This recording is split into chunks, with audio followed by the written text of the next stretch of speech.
السلام علیکم ورحمۃ اللہ وبرکاتہ۔ ان الحمد للہ نحمده ونستعینه ونستغفره ونعوذ باللہ من شرور انفسنا ومن سیئات اعمالنا، من يهده اللہ فلا مضل له ومن يضلل فلا هادي له،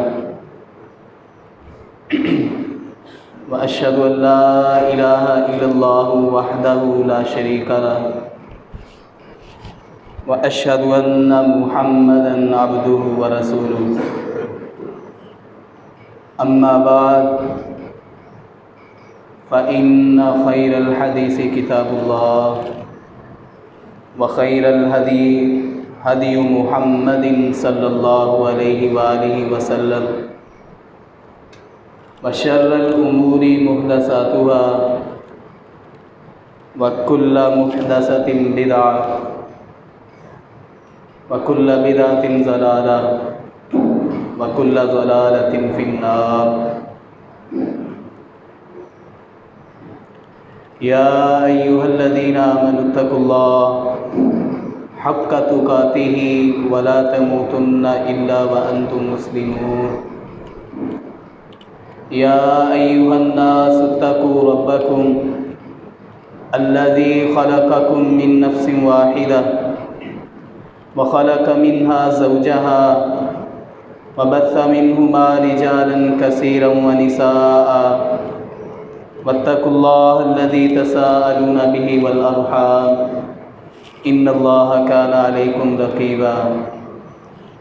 يا أيها الذين آمنوا اتقوا الله وقولوا قولا سديدا يصلح لكم أعمالكم ويغفر لكم ذنوبكم، ومن يطع الله ورسوله فقد فاز فوزا عظيما۔ اعوذ باللہ السمیع العلیم من الشیطان الرجیم، بسم اللہ الرحمن الرحیم۔ وما لکم لا تقاتلون فی سبیل اللہ والمستضعفین من الرجال والنساء والولدان الذین یقولون ربنا اخرجنا من هذه القرية الظالم اہلها واجعل لنا من لدنك وليا واجعل لنا من لدنك نصيرا۔ صدق اللہ العظیم۔ تمام قسم کی حمد و ثنا اللہ رب العزت کی ذات کے لیے خاص ہیں۔ وہ ذات جس نے اپنی کتاب قرآن مجید اور اپنے برگزیدہ پیغمبر جناب محمد الرسول اللہ صلی اللہ علیہ وآلہ وسلم کے ذریعے سے تمام انسانوں کو اپنی ایسی عبادت کا حکم دیا کہ جس کے ذریعے سے ہم اللہ تعالیٰ کی رضا اور خوشنودی حاصل کر سکتے ہیں۔ درود و سلام کی بارشیں ہوں امام المتقین، امام المجاہدین، سید الاولین والآخرین جناب محمد الرسول اللہ صلی اللہ علیہ وآلہ وسلم کی ذات اقدس پر۔ وہ ذات جس نے ہمارے لیے حلال اور حرام کو الگ الگ اور صاف طور پر بیان کر دیا۔ اللہ تعالیٰ کی رحمت نازل ہو تمام صحابہ کرام رضوان اللہ علیہم اجمعین پر، تابعین پر، تبع تابعین پر، ائمہ کرام پر، محدثین اعظام پر، علماء کرام پر، کہ جنہوں نے اس دین کو ہم تک پہنچانے کے لیے کسی بھی قسم کی قربانی سے دریغ نہیں کیا۔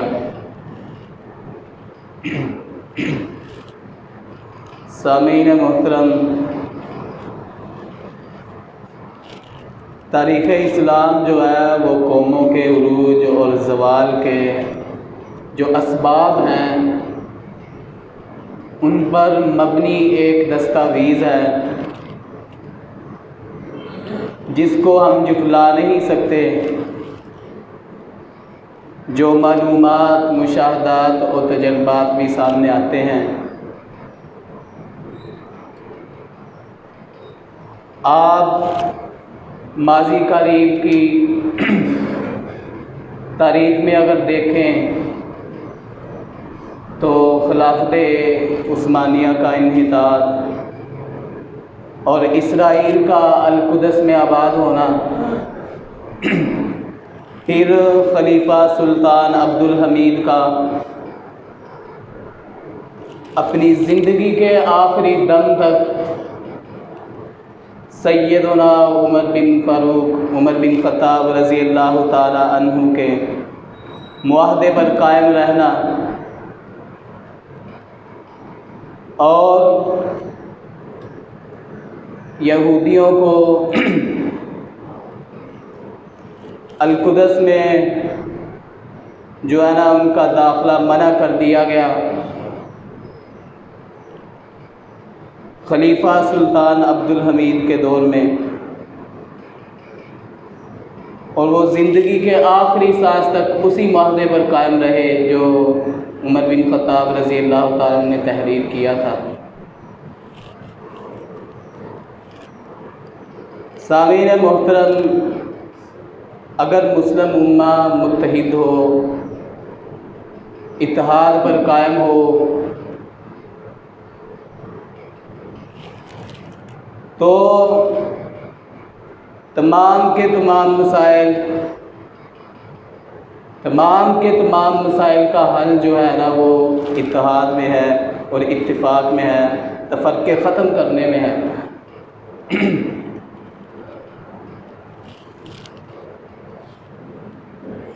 جو عرب تھے انہوں نے بھی القدس کو جو ہے نا مسجد اقصیٰ کو آزاد نہیں وہ بھی کرا سکے، کیونکہ وہ عیاشیوں میں مبتلا ہو چکے تھے، دنیا کی محبت میں گر چکے تھے اور وہن کے مرض میں مبتلا ہو چکے تھے۔ وہن کے مرض میں مبتلا ہو چکے تھے۔ سیدنا صبان بیان کرتے ہیں کہ رسول اللہ صلی اللہ علیہ وآلہ وسلم نے فرمایا، بخاری ابو داؤد میں حدیث موجود ہے 4297 نمبر، تو رسول اللہ صلی اللہ علیہ وآلہ وسلم نے فرمایا، ان قریب تم پر ایک ایسا زمانہ آئے گا کہ جو تمہاری دشمن اقوام ہوں گی وہ تم پر اس طرح ٹوٹ پڑیں گی جیسے جو بھوکا شخص ہوتا ہے وہ دسترخوان پر ٹوٹ پڑتا ہے۔ بھوکا شخص دسترخوان پر جس طرح ٹوٹ پڑتا ہے۔ تو صحابہ کہتے ہیں، اللہ کے رسول کیا اس وقت ہم تعداد میں کم ہوں گے؟ کیا تعداد ہماری زیادہ نہیں ہوگی اس وقت؟ رسول اللہ نے کہا نہیں، تعداد میں تو تم بہت زیادہ ہوگے، تعداد تمہاری بہت زیادہ ہوگی، لیکن تمہارے اندر وہن کا مرض جو ہے نا آ چکا ہوگا، وہن کا مرض تم پر آ چکا ہوگا، وہن کے مرض میں تم بری طرح مبتلا ہو چکے ہوگے، اس وجہ سے جو دشمن قومیں ہیں وہ تم پر اس طرح ٹوٹیں گی جیسے بھوکا دسترخوان پر ٹوٹ پڑتا ہے۔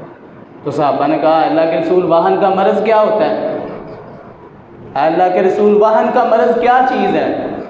تو رسول اللہ صلی اللہ علیہ وآلہ وسلم نے فرمایا، حب الدنیا و کراہیت الموت، وہن یہ ہے کہ تم دنیا کی محبت میں مبتلا ہو چکے ہوگے اور موت کو تم ناپسند کرتے ہو، موت کو تم ناپسند کرو گے، حالانکہ اللہ نے فرما دیا، وما کان لنفس ان تموت الا باذن اللہ، کسی نفس کے لیے یہ جائز نہیں ہے، وما کان لنفس، نہیں ہے لائق کسی نفس کے، ان تموت کہ وہ مر جائے، ان تموت کہ وہ مر جائے، الا باذن اللہ، مگر اللہ تعالیٰ کے حکم کے ساتھ۔ اللہ تعالیٰ کا حکم آئے گا تو موت آئے گی، اللہ تعالیٰ کا حکم نہیں آئے گا تو موت نہیں آئے گی۔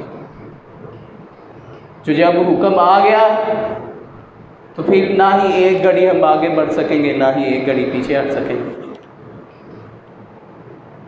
اللہ تعالیٰ فرماتے ہیں اذا جاء اجلهم لا يستأخرون ساعة ولا يستقدمون، جب تمہارا مقررہ وقت آ گیا لا يستأخرون ساعة ولا يستقدمون، تو اب تم ایک گھڑی، ایک پل اور ایک ساعہ، ایک سیکنڈ بھی نہ تم آگے بڑھ سکتے ہو نہ تم پیچھے ہٹ سکتے ہو۔ تو پھر یہ کس طرح کی بات ہوئی؟ ہم دنیا کی محبت میں مبتلا ہو گئے اور موت کو ہم نے ناپسند کرنا شروع کر دیا۔ حالانکہ جو مومن ہوتے ہیں، جو نیک اعمال کرنے والے ہوتے ہیں، وہ تو اللہ تعالیٰ کی محبت کو، اللہ تعالیٰ کی محبت میں آ کر موت کو جو ہے نا پسند کرتے ہیں کہ ہم جلدی مریں اور اللہ تعالیٰ کے ساتھ جا کر ہماری ملاقات ہو، ہم جنتوں کے مہمان بن جائیں۔ جو نیک لوگ ہوتے ہیں ان کی خواہش یہ ہوتی ہے، لیکن جو ہے نا ہمارے اندر نیکی کا جذبہ نہیں ہے، اس وجہ سے ہم نے جو ہے نا موت کو ناپسند کرتے ہیں اور دنیا کی محبت میں جو ہے نا مبتلا ہو چکے ہیں۔ رسول اللہ صلی اللہ علیہ وآلہ وسلم نے فرمایا کہ آدمی بوڑھا ہو جاتا ہے، لا یزال قلب الکبیر شابا فی اثنتین۔ رسول اللہ صلی اللہ علیہ وآلہ وسلم نے فرمایا آدمی بوڑھا بھی ہو جاتا ہے لیکن جو ہے نا اس کا دل جوان رہتا ہے دو چیزوں میں اس کا دل ہمیشہ جوان رہتا ہے۔ وہ کون سی دو چیزیں ہیں؟ حب الدنیا، دنیا کی محبت میں اس کا دل جو ہے نا ہمیشہ جوان رہتا ہے، بوڑھا نہیں ہوتا۔ وطول العمل، اور لمبی لمبی امیدوں میں اس کا دل جوان رہتا ہے، دنیا کی محبت میں اس کا دل جوان رہتا ہے۔ لمبی امیدیں لگائی ہوتی ہیں، ابھی میں نے کون سا مر جانا ہے، ابھی تو میں 50 سال کا ہوں، ابھی تو میں بالکل تندرست ہوں، کوئی بیماری نہیں ہے مجھے۔ یہ لمبی امیدیں لگائی ہوتی ہیں، دنیا کی محبت میں ہم گرفتار ہو چکے ہوتے ہیں۔ تو سامعین محترم، یہ جو تمام مسائل ہیں ان کا حل اتحاد اور اتفاق ہے۔ اللہ تعالیٰ فرماتے ہیں وَاعْتَصِمُوا بِحَبْلِ اللَّهِ جَمِيعًا وَلَا تَفَرَّقُوا وَاذْكُرُوا نِعْمَةَ اللَّهِ عَلَيْكُمْ إِذْ كُنْتُمْ أَعْدَاءً فَأَلَّفَ بَيْنَ قُلُوبِكُمْ فَأَصْبَحْتُمْ بِنِعْمَتِهِ إِخْوَانًا۔ اللہ فرماتے ہیں وَاعْتَصِمُوا بِحَبْلِ اللَّهِ جَمِيعًا، اے لوگو اللہ کی رسی کو مضبوطی کے ساتھ تھام لو۔ اللہ کی رسی کیا چیز ہے؟ کتاب و سنت۔ اللہ کی رسی کیا چیز ہے؟ کتاب و سنت۔ وَاعْتَصِمُوا بِحَبْلِ اللَّهِ جَمِيعًا، اللہ کی رسی کو مضبوطی کے ساتھ تھام لو۔ وَلَا تَفَرَّقُوا، اور فرقوں میں نہ پڑو، فرقوں میں نہ بٹ جاؤ، اختلاف نہ کرو، اتحاد جو ہے نا اپنائے رکھو۔ وَاذْكُرُوا نِعْمَةَ اللَّهِ عَلَيْكُمْ، اور اللہ کی اس نعمت کو یاد کرو، اِذْ كُنْتُمْ أَعْدَاءً، جب تم ایک دوسرے کے دشمن ہوا کرتے تھے۔ فَأَلَّفَ بَيْنَ قُلُوبِكُمْ، تو اس نے تمہارے دلوں میں محبت ڈال دی، اس نے تمہارے دلوں میں الفت ڈالی۔ فَأَلَّفَ بَيْنَ قُلُوبِكُمْ فَأَصْبَحْتُمْ بِنِعْمَتِهِ إِخْوَانًا، تو تم اللہ تعالیٰ کی نعمت سے، اللہ تعالیٰ کے رحمت سے، اللہ تعالیٰ کے فضل سے جو ہے نا تم بھائی بن گئے۔ فَأَصْبَحْتُمْ بِنِعْمَتِهِ إِخْوَانًا، تو اتفاق اور اتحاد کو اللہ تعالیٰ اپنی نعمت کہہ رہے ہیں۔ فَأَصْبَحْتُمْ بِنِعْمَتِهِ إِخْوَانًا وَكُنْتُمْ عَلَىٰ شَفَا حُفْرَةٍ مِّنَ النَّارِ، اور تم آگ کے گڑھے کے کنارے پر پہنچ چکے تھے، آگ کے گڑھے کے کنارے پر۔ فَأَنْقَذَكُم مِّنْهَا، تو اللہ تعالیٰ نے تم کو اس سے بچا لیا۔ فَأَنْقَذَكُم، تو اللہ تعالیٰ نے بچا لیا تم کو اس سے۔ كَذَلِكَ يُبَيِّنُ اللَّهُ لَكُمْ آيَاتِهِ لَعَلَّكُمْ تَهْتَدُونَ، اسی طرح اللہ تعالیٰ اپنی آیات، اپنی نشانیاں، اپنے دلائل جو ہے نا تمہارے لیے کھول کر بیان کرتے ہیں۔ کس وجہ سے؟ لَعَلَّكُمْ تَهْتَدُونَ، تاکہ تم ہدایت والے بن جاؤ، ہدایت پا جاؤ۔ سامعین محترم،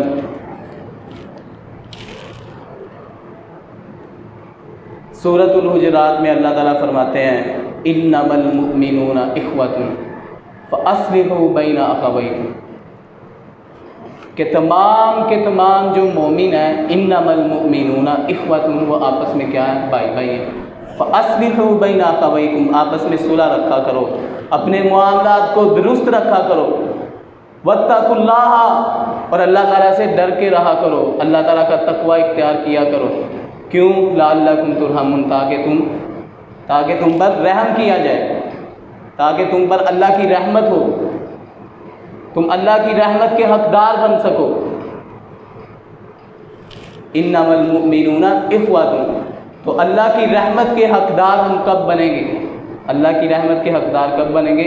جب آپس میں بھائیوں والا پیار ہوگا، بھائیوں والی محبت ہوگی، ہمارے دلوں میں نفرت نہیں ہوگی، ہمارے دلوں میں بغض اور حسد نہیں ہوگا۔ رسول اللہ صلی اللہ علیہ وآلہ وسلم نے فرمایا لا تباغضوا ولا تحاسدوا ولا تدابروا وكونوا عباد اللہ اخوانا۔ رسول اللہ نے فرمایا لا تباغضوا، آپس میں ایک دوسرے کے ساتھ بغض نہ رکھا کرو، ولا تحاسدوا، ایک دوسرے کے ساتھ حسد نہ کیا کرو، ولا تدابروا، اور ایک دوسرے کو بے یار و مددگار نہ چھوڑا کرو۔ وَكُونُوا عِبَادَ اللَّهِ إِخْوَانًا، اے اللہ کے بندو بھائی بھائی بن جاؤ۔ وَكُونُوا عِبَادَ اللَّهِ إِخْوَانًا، اللہ کے بندے بن جاؤ۔ وَلَا يَحِلُّ لِمُسْلِمٍ أَن يَهْجُرَ أَخَاهُ فَوْقَ ثَلَاثٍ، رسول اللہ صلی اللہ علیہ وآلہ وسلم نے فرمایا کسی مسلمان کے لیے یہ حلال نہیں ہے، یہ جائز نہیں ہے أن يَهْجُرَ أَخَاهُ، کہ وہ اپنے بھائی کے ساتھ قطع تعلقی کر دے، اس کے ساتھ تعلقات کو ختم کر دے۔ فوق ثلاث، 3 دنوں اور 3 راتوں سے زیادہ کسی مسلمان کے لیے یہ لائق نہیں ہے، یہ جائز نہیں ہے کہ وہ اپنے بھائی کے ساتھ قطع تعلقی کرے، تعلقات کو ختم کر دے۔ ایک دوسرے مقام پر رسول اللہ صلی اللہ علیہ وآلہ وسلم کا ارشاد ہے المسلم اخو المسلم لا یظلمہ ولا یحقرہ، مسلمان جو ہوتا ہے وہ مسلمان کا بھائی ہوتا ہے، لا یظلمہ، وہ اس پر ظلم نہیں کرتا، ولا یخذلہ، نہ ہی اس کو ذلیل و خوار کرتا ہے، ولا یحقرہ، نہ ہی اس کو حقیر جانتا ہے۔ تو سامعین محترم، رسول اللہ صلی اللہ علیہ وآلہ وسلم نے فرمایا کہ آپ دیکھیں گے کہ جو مسلمان ہوتے ہیں وہ آپس کی محبت کی وجہ سے، آپس کی الفت کی وجہ سے، آپس کی رحمت کی وجہ سے ان کی مثال اس طرح ہوگی کہ جیسے ایک جسم ہوتا ہے۔ ان کی مثال اس طرح ہے جیسے ایک جسم ہوتا ہے کہ جسم کے کسی بھی حصے کو تکلیف ہو تو سارے کا سارا جسم جو ہے نا تکلیف محسوس کرتا ہے۔ اگر آنکھ میں تکلیف ہو رہی ہے تو پاؤں سے لے کر سر تک سارے کا سارا جسم جو ہے نا وہ تکلیف محسوس کرتا ہے۔ اگر ہاتھوں میں تکلیف ہو رہی ہے پھر بھی یہی ہے، سارے کا سارا جسم جو ہے نا تکلیف محسوس کرتا ہے، سارے کا سارا جسم بخار میں مبتلا ہو جاتا ہے۔ تو یہ رسول اللہ صلی اللہ علیہ وآلہ وسلم نے فرمایا مثل المؤمن کمثل جسد الواحد، مسلمانوں کی مثال اور مومنوں کی مثال اس طرح ہے جیسے ایک جسم ہوتا ہے۔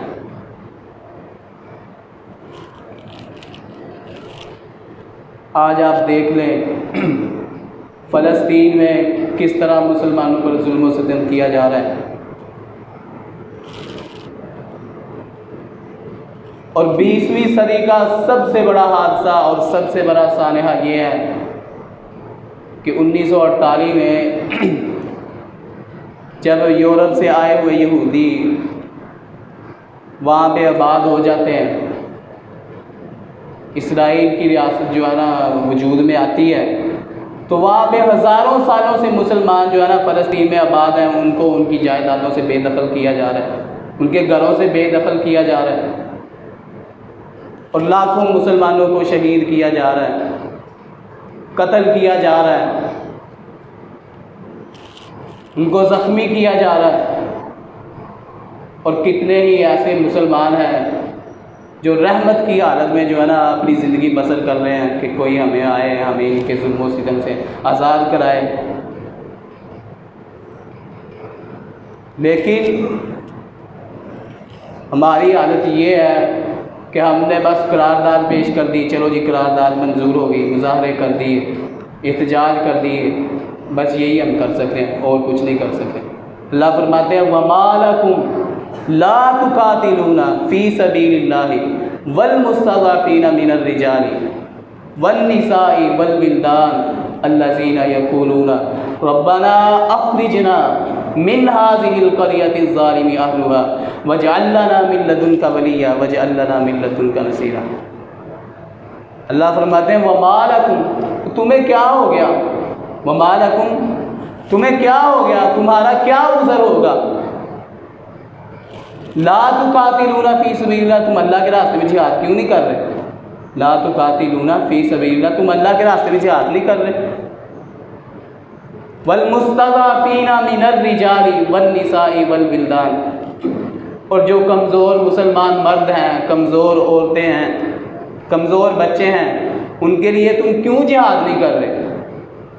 الذین، وہ لوگ، یقولون، جو کہتے ہیں، ربنا، اے ہمارے رب، اخرجنا من هذه القرية الظالم اهلها، اے ہمارے رب ہمیں اس بستی سے نکال دے، ربنا، اے ہمارے رب، اخرجنا، تو نکال دے ہمیں، من هذه القرية الظالم اهلها، اس بستی سے ہمیں نکال دے جس کے رہنے والے ظالم ہیں، وَاجْعَلْ لَنَا مِن لَّدُنْكَ وَلِيًّا، اور اپنی طرف سے ہمارے لیے کوئی حمایتی بھیج دے، وَاجْعَلْ لَنَا مِن لَّدُنْكَ نَصِيرًا، اور اپنی طرف سے ہمارے لیے کوئی مددگار بھیج دے۔ وہ بیچارے ایسے فریادیں کر رہے ہیں، اللہ تعالیٰ سے دعائیں کر رہے ہیں۔ تو یہ اصل میں جس واقعے کی طرف اشارہ ہو رہا ہے، جب رسول اللہ صلی اللہ علیہ وآلہ وسلم پر مشرکین مکہ نے ظلم و ستم کیے، ان کے ساتھ لین دین بند کر دیا رسول اللہ کے ساتھ اور صحابہ کرام رضوان اللہ علیہم اجمعین کے ساتھ، اب پھر ہجرت کا حکم آ گیا، رسول اللہ ہجرت کر کے چلے گئے، تو کچھ جو ہے نا وہ مظلوم مسلمان تھے جو نہ ہجرت کر سکتے تھے، ان کے پاس اخراجات نہیں تھے، نہ سواریاں تھیں ان کے پاس کہ وہ ہجرت کر کے مکہ سے جو ہے نا مدینہ چلے جائیں۔ تو یہ ان کی طرف اشارہ اللہ تعالیٰ کر رہے ہیں کہ اے مسلمانوں، کہ وہ ان الفاظ کے ساتھ دعا کر رہے ہیں، ربنا اخرجنا من هذه القرية الظالم اهلها، کہ اے ہمارے رب، اخرجنا، تو ہمیں ان کی بستی سے نکال دے، یہ تو ظالم ہے، واجعل لنا من لدنك وليا واجعل لنا من لدنك نصيرا، اور ہمارے لیے اپنی طرف سے کوئی مددگار بھیج دے، ہمارے لیے اپنی طرف سے کوئی حمایتی بھیج دے۔ تو پھر ان کی دعا جو ہے نا آپ نے دیکھا کہ قبول ہوئی، کہ فتح مکہ کے موقع پر جو تمام ایسے مسلمان تھے جو وہاں پہ رحم کی حالت میں جو ہے نا زندگی بسر کر رہے تھے، مظلوموں کی حالت میں زندگی بسر کر رہے تھے، تو یہ جو ہے نا ان کے بارے میں آیت نازل ہوئی تھی۔ تو پھر اللہ تعالیٰ نے ان کی دو دعائیں تھیں، ایک دعا اخرجنا، ہمیں یہاں سے نکال دے، دوسری دعا کیا تھی، ہمارے لیے مددگار بھیج دے، کوئی حمایتی بھیج دے۔ تو اللہ تعالیٰ نے دونوں دعائیں قبول کر لی، مسلمانوں کو جو ہے نا جہاد کی اجازت ملی، اذن للذین یقاتلون بانہم ظلموا، مسلمانوں کو جہاد کی اجازت بھی مل گئی، اور پھر جو ہے نا اللہ تعالیٰ نے ان پر جو ظلم و ستم ہو رہے تھے ان کو بھی ختم کر دیا۔ تو سامعین محترم، عیسیٰ علیہ السلام نے جب دیکھا کہ یہودی جو ہیں، جو اللہ تعالیٰ نے مجھ کو نشانیاں دی ہیں، مجھ کو جو معجزات دیے ہیں، ان کو ماننے کے لیے کسی صورت بھی آمادہ نہیں ہو رہے، ان کو ماننے کے لیے تیار نہیں ہو رہے، تو تیسرے سپارہ میں اللہ تعالیٰ فرماتے ہیں فلما احس عیسیٰ منہم الکفر قال من انصاری الی اللہ، تو جب عیسیٰ علیہ السلام نے دیکھا، محسوس کیا، فلما احس عیسیٰ منہم الکفر قال من انصاری الی اللہ، جب انہوں نے دیکھا کہ یہ جو لوگ ہیں نا کفر ہی کرنے والے ہیں، مجھ پر جو اللہ تعالیٰ نے معجزات نازل کیے ہیں ان کو ماننے والے نہیں ہیں، ان کا انکار کر رہے ہیں، بلکہ مجھے قتل کرنے کے در پہ ہیں، مجھ کو قتل کرنے کی سازشیں کر رہے ہیں، تو پھر انہوں نے کہا من انصاری الی اللہ، کون ہے جو میری مدد کرے گا اللہ تعالیٰ کے دین کی تبلیغ کرنے کے لیے، اللہ تعالیٰ کے دین پر چلنے کے لیے؟ تو اللہ تعالیٰ فرماتے ہیں قال الحواریون نحن انصار اللہ، تو جو عیسیٰ علیہ السلام کے حواری تھے، جو ان کے ساتھی تھے، انہوں نے کہا نحن انصار اللہ، ہم اللہ تعالیٰ کے دین کی مدد کریں گے، نحن انصار اللہ، ہم اللہ تعالیٰ کے دین کی مدد کریں گے، ہم اللہ تعالیٰ کے دین کا پرچار کریں گے، ہم اللہ تعالیٰ کے دین کی اشاعت کریں گے، آمنا باللہ، ہم اللہ تعالیٰ پر ایمان لے آئے، واشہد، اور آپ گواہ ہو جائیں، بِأَنَّا مسلمون، کہ ہم جو ہے نا اسلام لانے والے ہیں، مسلمان ہو چکے۔ تو ان کو اللہ تعالیٰ نے کیا درجہ دیا کہ ان کو عیسیٰ علیہ السلام کا حواری اللہ تعالیٰ نے قرار دیا، قال الحواریون، اتنا درجہ دیا ان کی مدد کرنے کا عیسیٰ علیہ السلام۔ تو عبداللہ ابن عباس رضی اللہ تعالیٰ عنہ کہتے ہیں، رضی اللہ تعالیٰ عنہما، وہ کہتے ہیں کہ ایک دن میں رسول اللہ صلی اللہ علیہ وآلہ وسلم کے پیچھے سواری پر سوار تھا۔ رسول اللہ نے کہا، اے بچے، یا غلام، اے بیٹے، میں تجھے چند کلمات کی تعلیم دیتا ہوں، جب تک تو ان کلمات کو اپنائے رکھے گا، ان پر عمل کرے گا، تو تجھے جو ہے نا اللہ تعالیٰ بہت زیادہ نفع دیں گے۔ رسول اللہ نے فرمایا، احفظ اللہ یحفظک، تو نے اللہ تعالیٰ کے دین کی حفاظت کرنی ہے۔ احفظ اللہ یحفظک، تو نے اللہ تعالیٰ کے دین کی حفاظت کرنی ہے۔ یحفظک، اس کا نتیجہ کیا ہوگا، اس کا انعام کیا ہوگا؟ یحفظک، اللہ تعالیٰ تیری حفاظت کرے گا، یحفظک، اللہ تعالیٰ تیری حفاظت کرے گا۔ آگے فرمایا، احفظ اللہ تجدہ تجاہک، تو نے اللہ تعالیٰ کے دین کی حفاظت کرنی ہے۔ تجدہ تجاہک، جب بھی تو کسی مصیبت میں گرفتار ہوگا، جب بھی کسی تو فتنے میں مبتلا ہوگا، کوئی مصیبت آ جائے گی تجھ پر، تو تم اللہ تعالیٰ کو اپنے سامنے پائے گا کہ اللہ تعالیٰ تیری مدد کر رہے ہیں۔ تجدہ تجاہک، تو اللہ تعالیٰ کو اپنے سامنے پائے گا، اللہ تعالیٰ تیری مدد کریں گے۔ سامعین محترم، اور دین پر ڈٹ جانا، دین پر استقامت اختیار کرنا، یہ کتنا بڑا عمل ہے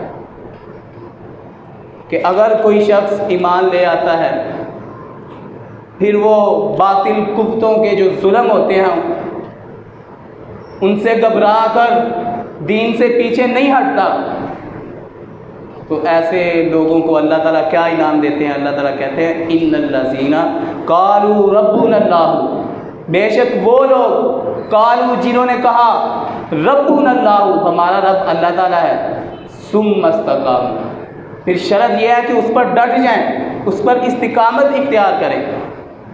ثم استقاموا تتنزل علیہم الملائکہ، تو ایسے لوگوں پر اللہ تعالیٰ کے فرشتوں کا نزول ہوتا ہے۔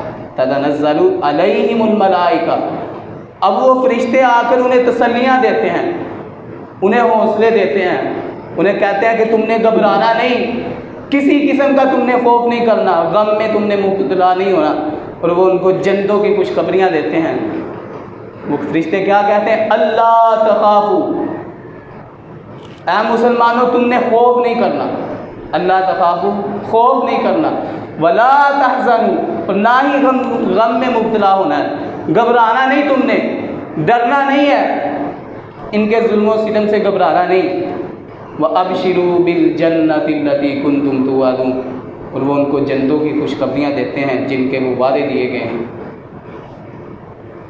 دوسری جگہ پہ فرمایا، ان الذین قالوا ربنا اللہ ثم استقاموا فلا خوف علیہم ولا هم يحزنون، کہ وہ لوگ جنہوں نے کہا ہمارا رب اللہ تعالیٰ ہے، ثم استقاموا، پھر اس پر انہوں نے استقامت اختیار کی، تو انہیں انعام کیا ملے گا؟ فلا خوف علیہم ولا هم يحزنون، تو ان پر کسی قسم کا کوئی خوف نہیں ہوگا، ولا هم يحزنون، اور نہ ہی وہ غمگین ہوں۔ تو یہ مسئلہ بہت اہم ہے کہ قیامت والے دن جب انبیاء یہ کہہ رہے ہوں گے، نفسی نفسی، اللہ ہمیں بچا لے، نفسی نفسی، ہمیں بچا لے، تو پھر ان لوگوں کے بارے میں اللہ تعالیٰ کہہ رہے ہیں کہ ان پر کسی قسم کا خوف نہیں ہوگا، نہ ہی غمگین ہوں گے۔ تو مطلب یہ ہے، علماء نے اس کی وضاحت یہ کی ہے کہ بندے کو اپنے اعمال کی وجہ سے خوف نہیں ہوگا کہ میں دنیا میں جو ہے گندے اعمال کر کے آیا ہوں، برے کام کر کے آیا ہوں، لیکن جو اللہ تعالیٰ کی ذات کا خوف ہے، اللہ تعالیٰ کی ذات کا جو خوف ہے وہ ہر شخص کے دل میں ہوگا قیامت والے دن، لیکن اپنے اعمال کی وجہ سے انہیں کوئی خوف نہیں ہوگا کہ ہم برے اعمال کر کے آئے ہیں، برے کام کر کے آئے ہیں۔ وہ اطمینان کے ساتھ ہوں گے کہ ہم نے بہت اچھے اعمال کیے ہیں، کیونکہ ہم نے کہا تھا ربنا اللہ، ہمارا رب اللہ، پھر ہم اس پر ڈٹنے والے بن کے، فلا خوف علیہم ولا هم يحزنون، تو نہ ہی ان پر کوئی خوف ہوگا اور نہ ہی وہ غمگین ہوں گے۔ سامعین محترم، ہمیں جو کام کرنے چاہیے، ہمارے اندر جس قدر استطاعت ہے، جس قدر ہمارے اندر طاقت ہے، ہمیں فلسطینی مسلمانوں کے حق میں آواز اٹھانی چاہیے، اپنے حکمرانوں پر دباؤ ڈالنا چاہیے کہ تم نہیں جا سکتے، نہ جاؤ، ہمیں اجازت دو، ہم جن کپڑوں میں جائیں گے انہی کپڑوں کو اپنا کفن سمجھیں گے، ہمیں اجازت دو، ہم ان کے حق میں لڑنا چاہتے ہیں۔ یہ ہمارے ایمان کا مسئلہ ہے، یہ ہر انصاف پسند مسلمان کا جو ہے نا حق ہے۔ مسجد اقصی ایسی مسجد، رسول اللہ صلی اللہ علیہ وآلہ وسلم نے فرمایا کہ روئے زمین پر 3 ہی ایسے مقامات ہیں جن کی طرف جو ہے نا بندہ ثواب کی نیت سے سفر کر سکتا ہے، ایک مسجد حرام، ایک مسجد نبوی اور ایک مسجد اقصی۔ اور فلسطین یہ شام کا حصہ ہے، یہ سرزمین شام کا حصہ ہے۔ رسول اللہ صلی اللہ علیہ وآلہ وسلم کا فرمان ہے کہ حضرموت سے عنقریب حضرموت سے ایک آگ نکلے گی، وہ تمام لوگوں کو ایک طرف اکٹھا کرے گی، تمام لوگوں کو ایک طرف اکٹھا کرے گی۔ تو صحابہ نے کہا اے اللہ کے رسول، آپ ہمیں کیا حکم دیتے ہیں، ہم اس وقت کیا کریں؟ رسول اللہ نے کہا تم سب شام چلے جانا، تم سب شام چلے جانا۔ صحابہ کو کہہ رہے ہیں شام چلے جانا، کیوں؟ رسول اللہ صلی اللہ علیہ وآلہ وسلم نے فرمایا کہ زیادہ تر جو اہل ایمان ہے نا وہ شام میں ہی ہوں گے، زیادہ تر اہل ایمان، پوری دنیا کا آپ چکر لگا لیں، زیادہ تر اہل ایمان کہاں پہ ہوں گے؟ شام میں ہوں گے۔ یہ ہے شام کا مقام۔ اور مسجد اقصی آپ سب جانتے ہیں، رسول اللہ صلی اللہ علیہ وآلہ وسلم نے وہاں پہ تمام کے تمام انبیاء کی امامت کروائی ہے، اور معراج کا سفر شروع ہوا ہے مسجد اقصی سے، مسجد اقصی سے معراج کا سفر شروع ہوا ہے، اور تمام انبیاء کی جو امامت کا صحرا رسول اللہ صلی اللہ علیہ وآلہ وسلم کے سر پر سجا، وہ بھی مسجد اقصی میں سجا۔ اور دجال کو جو قتل کیا جائے گا وہ بھی سرزمین فلسطین میں قتل کیا جائے گا، دجال کو قتل بھی سرزمین فلسطین میں کیا جائے گا۔ رسول اللہ نے کہا قیامت قائم نہیں ہوگی یہاں تک کہ دنیا میں سے ہر ایک یہودی کو ختم کر دیا جائے گا۔ جب تمام کے تمام یہودیوں کو ختم کیا جائے گا تب کیا بتانی ہے، تب قیامت قائم ہوگی۔ اور یاجوج ماجوج جو ہیں، یہ تفصیل میں جانے کا جو ہے نا وقت نہیں ہے، اب ٹائم بالکل ختم ہو رہا ہے، میں آپ کو مختصراً بتاتا چلا جاؤں۔ یاجوج ماجوج کو قتل بھی وہیں پہ کیا جائے گا، اور تمام کے تمام انبیاء جو ہیں، حضرت ابراہیم علیہ السلام کے بعد جتنے انبیاء مبعوث کیے گئے ہیں وہ ان کی نسل سے کیے گئے ہیں، وہ ابراہیم علیہ السلام کی نسل سے آئے ہیں، اور کتنے ہی انبیاء کو اللہ تعالیٰ نے فلسطین اور شام میں مبعوث فرمایا۔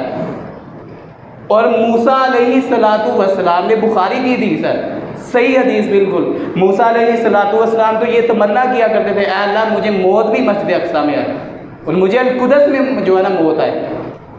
اور ابراہیم علیہ السلام جد الانبیاء، رسول اللہ نے کہا کہ قیامت والے دن تمام کے تمام لوگ جو ہیں نا وہ برہنہ ہوں گے، تمام کے تمام لوگ برہنہ ہوں گے جب اٹھائے جائیں گے۔ مطلب یہ ہے کہ کپڑے نہیں پہنے ہوں گے، ان کے جسم پر کپڑے نہیں ہوں گے۔ اللہ تعالیٰ اول من یکسا ابراہیم، جو سب سے پہلے قیامت والے دن کپڑے پہنائے جائیں گے وہ ابراہیم علیہ السلام کو پہنائے جائیں گے۔ اتنا زیادہ مرتبہ ابراہیم علیہ السلام کا، اور پھر ان کے بیٹے اسحاق و یعقوب علیہ السلام، یہ سب جو ہے نا ہجرت کر کے وہیں پر گئے ہیں، ہجرت کر کے وہیں پہ گئے ہیں فلسطین اور شام میں۔ اور شام میں بہت سے علماء کو اللہ تعالیٰ نے وہاں پہ پیدا کیا، ایسا مقام ہے سرزمین شام کا۔ اب یہودی جو ہیں وہ جانتے ہیں کہ اب اگر ہم یہاں پہ ظلم کریں گے نا تو مسلمانوں کو ٹھیس پہنچے گی، مسلمانوں کو تکلیف ہوگی۔ اور شیخ البانی نے فرمایا تھا، وہ حاشیہ صحیح ترغیب الترہیب میں لکھتے ہیں کہ مسلمانوں اگر تم قدس کو واپس لینا چاہتے ہو، اگر قدس کو واپس لینا چاہتے ہو تو اس کی 2 شرائط ہیں، تم اپنے برے اخلاق کو بدل لو اور شرکیہ عقائد کو چھوڑ دو، شرکیہ عقائد کو چھوڑ دو، کڑے چھلے من کے سب چھوڑ دو، یہ جو تم پہنتے ہو درباروں پہ جانا چھوڑ دو، جو مرنے کے بعد غسل نہیں کر سکتے، مرنے کے بعد چل کر قبرستان نہیں جا سکتے، مرنے کے بعد اتنے محتاج ہو جاتے ہیں کہ تم انہیں غسل دیتے ہو، تم انہیں کاندھوں پر اٹھا کر قبرستان لے جاتے ہو، اب جب وہ قبر میں چلے جائیں تو وہ کیا کرنی درنی والے ہو گئے؟ تو شیخ البانی نے فرمایا تھا کہ جب تک تم دو کاموں کے نہیں چھوڑو گے تب تک تم القدس کو واپس نہیں لے سکتے۔ ایک تو اپنے برے اخلاق کو چھوڑو، اور اخلاق میں نے یہاں پہ پہلے بھی بتایا تھا، اخلاق یہ نہیں ہے کہ ہم میٹھے میٹھے لہجے میں جو ہے نا باتیں کریں، پیار محبت سے باتیں کریں، بلکہ یہ یاد رکھو جہاں پہ رسول اللہ صلی اللہ علیہ وآلہ وسلم نے تلوار اٹھائی ہے وہاں پہ تلوار اٹھانے کا نام اخلاق ہے، جہاں پہ رسول اللہ نے نرمی کیا وہاں پہ جو ہے نا نرمی کرنے کا نام اخلاق ہے، جہاں پہ رسول اللہ نے غصہ کیا وہاں پہ غصہ کرنے کا نام اخلاق ہے۔ یہ اخلاق خلق کی جمع ہے، خلق کسے کہتے ہیں؟ عادت کو، خلق کسے کہتے ہیں؟ عادت کو، اور اخلاق عادتات، کئی عادتیں جمع ہو گئی اس کی، تو یہ رسول اللہ صلی اللہ علیہ وآلہ وسلم کی جب تک سنت کو جو ہے نا ہم نہیں اپنائیں گے اور اپنے شرکیہ کار کو نہیں چھوڑیں گے تو جو ہے نا ہم القدس کو واپس نہیں لے سکتے۔ اور ایک اور بڑا اہم مسئلہ جو میں نے شروع میں آج پڑھی، وَمَا لَكُمْ لَا تُقَاتِلُونَ فِي سَبِيلِ اللَّهِ وَالْمُسْتَضْعَفِينَ مِنَ الرِّجَالِ وَالنِّسَاءِ وَالْوِلْدَانِ۔ تو عمر رضی اللہ تعالیٰ عنہ نے بیت المقدس کو فتح کیا، اب کئی صحابہ کرام رضوان اللہ علیہ مجمعین وہیں پہ رک گئے دین کی اشاعت کے لیے۔ پھر جب پہلی صلیبی جنگ ہوتی ہے، پہلی صلیبی جنگ کے بعد پھر جو ہے نا عیسائیوں کا قبضہ ہو گیا بیت المقدس پر، پھر انہوں نے کیا کیا؟ مسجد اقصیٰ میں رد و بدل کر دیا، اس کا نام معبد سلیمان رکھ دیا، معبد سلمان رکھ دیا اس کا نام، اور اس کے ساتھ ہی گرجا تعمیر کر دیا۔ پھر 1187 میں سلطان صلاح الدین ایوبی نے دوبارہ جو ہے نا مسجد اقصیٰ کو فتح کیا، اور 1 2 4 5 جنگیں نہیں 16 جنگیں لڑی ہیں مسجد اقصیٰ کو فتح کرنے کے لیے، 16 جنگیں لڑی ہیں صرف مسجد اقصیٰ کو فتح کرنے کے لیے، اور ساری زندگی حج نہیں کر سکے سلطان صلاح الدین ایوبی، ساری زندگی حج نہیں کر سکے۔ اور ہم کہتے ہیں جی ہمارے مسلمان بادشاہوں کے لیے کعبہ کے دروازے کھولے گئے، وہ کعبہ کے اندر چلے گئے، روزہ کی جو ہے نا انہوں نے اندر سے زیارت کی، اور یہ معیار نہیں ہے حکمرانوں کو پرکھنے کا کہ ان کے لیے کعبہ کے دروازے کتنی بار کھولے گئے، روزہ کی زیارت انہوں نے کتنی بار کی۔ معیار یہ ہے کہ جس جگہ آپ نے حکمران کو پرکھنا ہے آپ دیکھیں وہاں پہ دین کتنا غالب ہے، اگر دین غالب ہے تو حکمران نیک ہے، دین نہیں غالب تو کعبہ کے ابو جہل نے 54 حج کیے ہوئے تھے، ابو جہل نے 54 حج کیے ہوئے تھے، تو کیا جو ہے وہ آگ سے بچ جائے گا؟ نہیں بچے گا۔ یہ معیار نہیں کہ ہم دیکھیں کہ کعبہ کے دروازے کتنی بار کھولے گئے اور کتنی بار اس کو روزہ رسول کی زیارت کروائی گئی، معیار یہ ہے کہ ہم دیکھیں دین کتنا غالب ہے وہاں پہ۔ تو ہمارا جو مطالبہ ہے نا وہ یہی ہے کہ تم نہیں جا سکتے حکمرانوں سے، اور تمام اسلامی ممالک سے ہمارا مطالبہ یہی ہے کہ کچھ غیرت کرو، اپنے اختیارات استعمال کرو، غلامی چھوڑو۔ اللہ فرماتے ہیں اِن يَنْصُرْكُمُ اللَّهُ فَلَا غَالِبَ لَكُمْ، اِن يَنْصُرْكُمُ اللَّهُ، اگر اللہ تعالیٰ تمہاری مدد کر رہے ہیں فَلَا غَالِبَ لَكُمْ، تم پر کوئی غالب نہیں آ سکتا۔ وَإِن يَخْذُلْكُمْ، اور یہ بھی بات یاد رکھ لو، وَإِن يَخْذُلْكُمْ، اگر اللہ نے تمہیں چھوڑ دیا فَمَنْ ذَا الَّذِي يَنْصُرُكُمْ مِنْ بَعْدِهِ، پھر تو کون جو ہے نا تمہاری مدد کرے گا؟ تم غلامیاں کرتے پھر رہے ہو۔ اللہ اکبر کا کیا مطلب ہے؟ اللہ اکبر کا کیا مطلب ہے؟ اللہ تعالیٰ سب سے بڑا ہے، مطلب یہ سپر پاور اللہ تعالیٰ ہے۔ آپ کو آسان الفاظ میں ترجمہ سمجھا دوں، سپر پاور اللہ تعالیٰ ہے۔ اللہ تعالیٰ سے ڈرو، اللہ تعالیٰ کے احکامات پر عمل کرو، اور اعلان جہاد کرو۔ کیوں نہیں اعلان جہاد تم کر رہے؟ یہ سیم الفاظ کا ترجمہ، وَمَا لَكُمْ، کیا ہو گیا تمہیں؟ وَمَا لَكُمْ لَا تُقَاتِلُونَ فِي سَبِيلِ اللَّهِ، اللہ تعالیٰ کے راستے میں جہاد کیوں نہیں کر رہے تم؟ وَالْمُسْتَضْعَفِينَ مِنَ الرِّجَالِ وَالنِّسَاءِ وَالْوِلْدَانِ، اور جو کمزور مسلمان مرد ہیں، کمزور عورتیں، وہ بیچارے دیکھ رہے ہیں کہ کون آئے۔ اور میں نے آپ کے سامنے پہلے بھی بیان کیا تھا کہ یہ کیا نام ہے ڈاکٹر عافیہ صدیقی، جب امریکی جا کر صبح اس کی جیل کھول دے، پتہ کیا کہتے ہیں؟ رات کو محمد بن قاسم نہیں آیا، رات کو محمد بن قاسم نہیں آیا۔ یہ سن کر بھی تمہاری غیرت نہیں جاگتی؟ اعلان جہاد کرو تم، سب سے پہلے میں ہوں گا، ہمیں بھیجو، ہم جہاد کریں گے انشاءاللہ۔ اللہ تعالیٰ سے دعا ہے جو ہم نے سنایا اللہ تعالیٰ ہمیں اس پر عمل کرنے کی توفیق عطا فرمائے۔ وآخر دعوانا ان الحمد للہ رب العالمین۔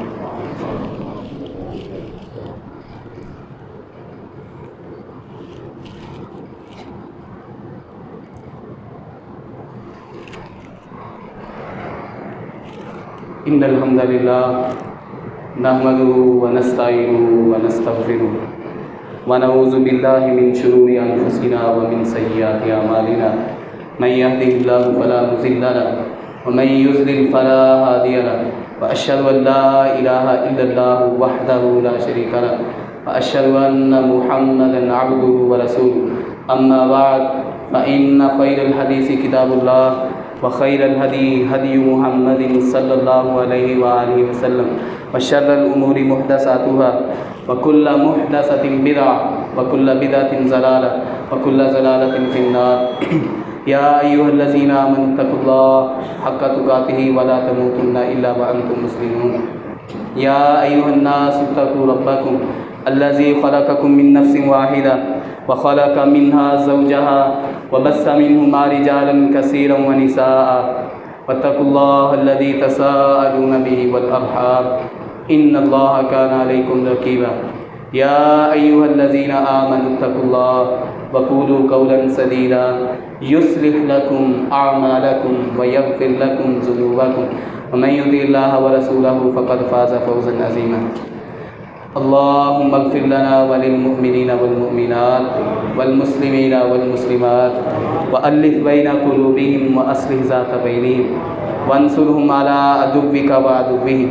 اللهم لعن الكفرة الذين يصدون عن سبيلك ويكذبون رسلك ويقاتلون أولياءك، اللهم خالف بين كلمتهم وزلزل أقدامهم وأنزل بهم بأسك الذي لا ترده عن القوم المجرمين۔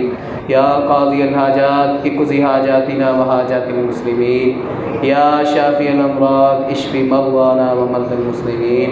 اللهم إنا نسألك موجبات رحمتك وعزائم مغفرتك والغنيمة من كل بر والسلامة من كل إثم، لا تدع لنا ذنبا إلا غفرته ولا هما إلا فرجته ولا حاجة هي لك رضا إلا قضيتها يا أرحم الراحمين۔ إن الله يأمر بالعدل والإحسان وإيتاء ذي القربى وينهى عن الفحشاء والمنكر والبغي يعظكم لعلكم تذكرون۔ سبحان ربك رب العزة عما يصفون وسلام على المرسلين والحمد لله رب العالمين۔